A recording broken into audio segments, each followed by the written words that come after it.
Karima Ghanem, je suis directrice générale de Africa My Home. Je suis aussi présidente du Centre international de diplomatie.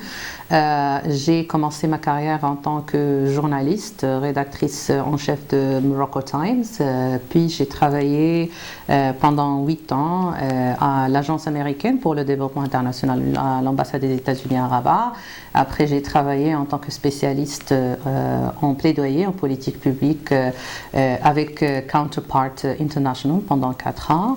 Je suis dans la société civile depuis plus de 20 ans, donc je me concentre beaucoup plus sur les politiques en relation avec la société civile, la jeunesse et l'autonomisation politique et économique des femmes.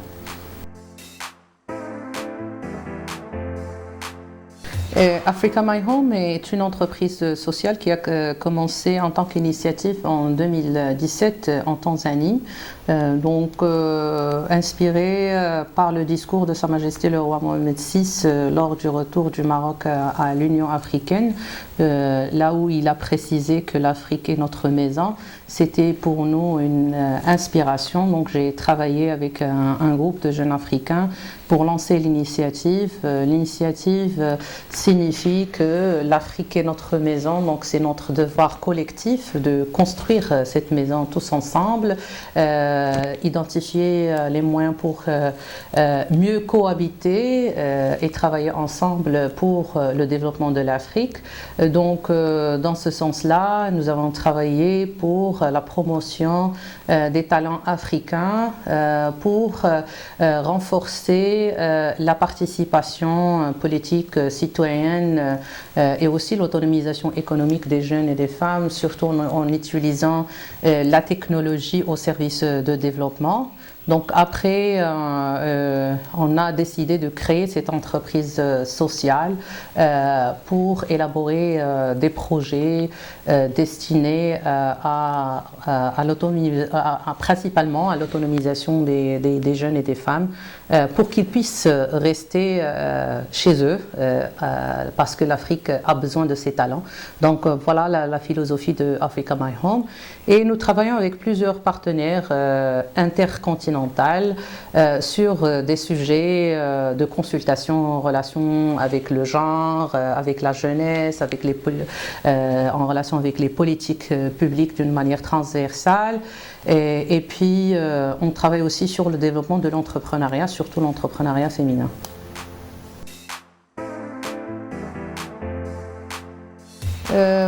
Par rapport au processus de création d'entreprise, je pense déjà que il y a beaucoup d'avancées au Maroc en termes de facilitation de création d'entreprises et c'est un point qui m'a encouragée personnellement à créer l'entreprise. Donc avant j'étais auto-entrepreneur et puis j'ai décidé de lancer l'entreprise. Donc j'ai contacté un expert comptable qui m'a aidé, qui m'a formé déjà sur le processus de création parce que c'est très important d'avoir une formation administrative et financière pour savoir les démarches et aussi les obligations.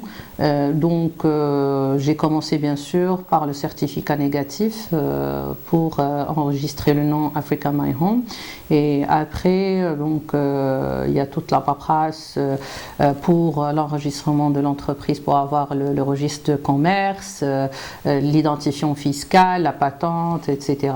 Donc généralement l'accompagnement de l'expertise comptable il est primordial dans le processus de création.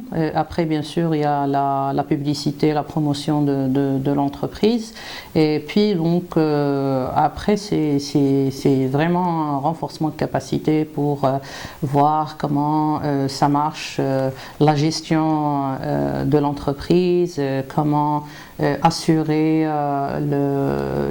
les démarches, surtout les démarches financières, parce que là, quand j'étais par exemple auto-entrepreneur, c'était beaucoup plus facile pour moi. Maintenant, comme si je suis associée unique. Donc, je devrais savoir un peu de tout pour assurer la gestion et aussi projeter dans le futur pour le recrutement des experts qui vont travailler avec moi. Donc, je devrais vraiment maîtriser tout le processus. Je pense pour tout entrepreneur qui espère se lancer dans l'entrepreneuriat, il doit vraiment assurer une vraie formation sur la création et beaucoup plus sur la gestion de l'entreprise. Aussi, le challenge était que après Corona, il y a beaucoup de challenges, donc il y a des démarches qui sont un peu complexes, surtout si vous voulez travailler hors Maroc. Donc déjà avec ces restrictions, il y a beaucoup de changements en termes de relations commerciales. Il y a aussi les nouveaux marchés, il y a le e-commerce. Donc il faut prendre tout ça en considération pour savoir comment s'implanter dans le marché. Et je pense que le succès, il est déterminé par la volonté de l'entrepreneur de s'auto-former, de chercher des partenaires stratégiques et de construire un réseau relationnel qui est très important. Et puis voir comment aussi renforcer son autonomie financière, parce que avec l'ère Corona aujourd'hui, il y a beaucoup d'incertitudes. Donc, pour moi, je dirais que le processus n'était pas facile, mais ça demandait un peu de courage de ma part, parce que parfois on a cette perception qu'il est très difficile pour une femme d'être auto-entrepreneur, surtout dans des secteurs comme des secteurs de digitalisation et d'autres types de secteurs qui sont généralement dominés par des hommes. Et puis s'implanter dans des partenariats, s'implanter dans des régions plus ou moins un peu difficiles, surtout dans des régions africaines qui sont un peu difficiles avec leurs procédures même. Mais je pense avec la persévérance, la formation, il faut toujours chercher des solutions. Donc pour moi, le processus est un challenge, mais bien sûr avec la volonté, on peut toujours surmonter ce genre de problème.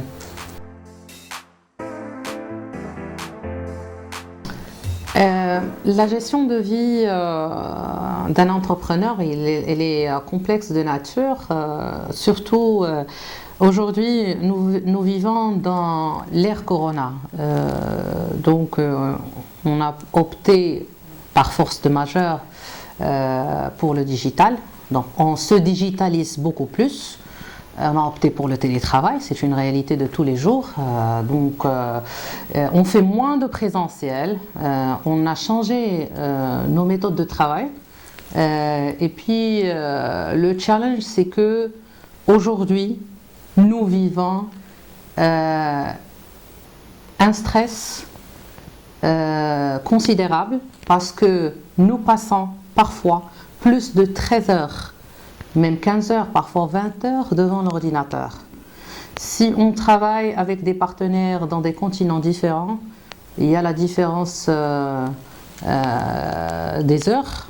Donc, on est obligé parfois de se lever à 6 heures du matin pour se connecter, très tard le soir même. Ça impacte déjà notre bien-être. Donc, nous devrons travailler beaucoup plus pour chercher cet équilibre entre la vie personnelle et la vie professionnelle, parce que, évidemment, nous travaillons pour vivre, nous ne vivons pas pour travailler. Donc, il y a une autre vie en dehors de l'entrepreneuriat, de la politique, de la vie associative, etc. Donc, l'équilibre, il est très bien. Parce que si on cherche cet équilibre, je pèse mes mots, je dis on cherche, parce qu'on ne va pas trouver l'équilibre. Donc c'est très complexe. Donc si on cherche au moins cet équilibre, ça va impacter notre productivité. On pense très bien, on produit mieux, on a une performance croissante pour réaliser les objectifs qu'on espère. Donc je pense, pour moi, ce que je fais, c'est je fais mon mieux pour assurer mon travail professionnel. Je suis aussi impliquée dans la société civile d'une manière générale. J'ai beaucoup d'actions volontaires. Mais j'essaie de voyager, j'essaie peut-être de faire même des actions professionnelles, mais des actions où je peux joindre l'utile à l'agréable. Donc là, quand je fais ce travail, je le fais avec amour, avec détermination. J'aime ce que je fais.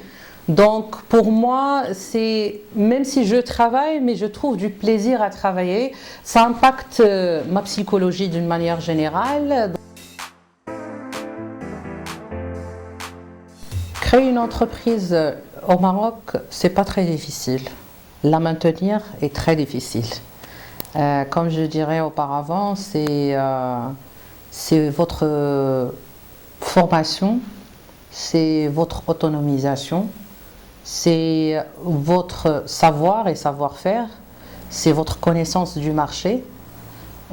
Aujourd'hui, dans le monde beaucoup plus digitalisé, il y a la transformation digitale, il y a l'intelligence artificielle, donc il y a beaucoup de choses qui se passent qui vont certainement changer l'écosystème entrepreneurial d'une manière générale, non, pas seulement au Maroc, mais dans le monde entier.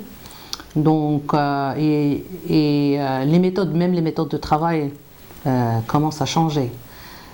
Il faut assurer une auto-formation de tous les jours. Il faut toujours chercher un accompagnement parce que vous pouvez avoir le financement que vous espérez.